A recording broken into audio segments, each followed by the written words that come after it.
Definite critical show ရှင်းပြပါမယ်အကောင့်နဲ့စလေ့လာတဲ့သူအများစုကကြောက်တဲ့အရာတစ်ခုရှိပါတယ်အဲဒါကတော့ Definite critical ပါတကယ်တော့ Definite ဆိုတဲ့မြည်စာနဲ့ Critical ဆိုတဲ့မြည်ရှင်ကခက်ခဲတဲ့အရာမဟုတ်ပါဘူးဒီဗီဒီယိုမှာစတင်လေ့လာတဲ့သူတွေပါနားလည်နိုင်အောင်လွယ်လွယ်လေးရှင်းပြပါမယ်မင်္ဂလာပါ NB1 အကောင့်တင်မှာကြိုဆိုပါရခင်ဗျာဒီနေ့တော့အကောင့်တင်ရဲ့အခြေခံအုတ်မြစ်ဖြစ်တဲ့ debit ဆိုတဲ့မြည်စာနဲ့ credit ဆိုတဲ့မြည်ရှင်ကြောင်းကိုလွယ်လွယ်နားလည်အောင်လေ့လာကြပါမယ် debit ဆိုတဲ့မြည်စာနဲ့ credit ဆိုတဲ့မြည်ရှင်ဆိုတာငွေဝင်ငွေထွက်ကိုဆိုလိုတာမဟုတ်ပါဘူးရသူအချိုးခံစားသူDebit မြည်စာပေးသူဆွန်လွှတ်သူအနန္နာခံသူ credit ရှင်ဘက်ကိုစင်ရေးသွင်းရတဲ့စနစ်တစ်ခုဖြစ်ပါတယ်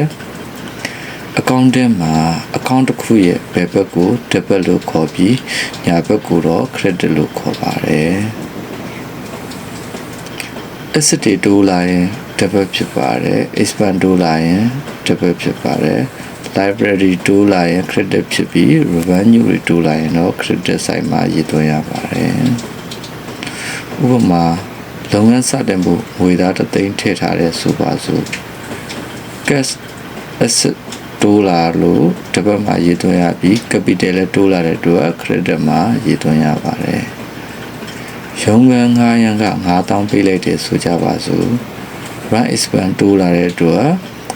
တစ်ပတ်မှာရေးသွင်းရပြီး cash ရော့သွားတဲ့အတွက် credit ဘက်မှာရေးသွင်းရပါတယ်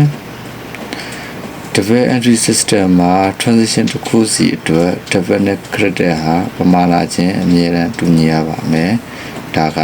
accounting ရဲ့အရေးကြီးဆုံး rule တစ်ခုဖြစ်ပါတယ်။ဒီဗီဒီယိုမှာ debit ဆိုတဲ့မြည်စာနဲ့ credit ဆိုတဲ့မြည်ရှင်ရဲ့အခြေခံသဘောတရားတွေကိုလေ့လာတင်ပြခဲ့ပါတယ်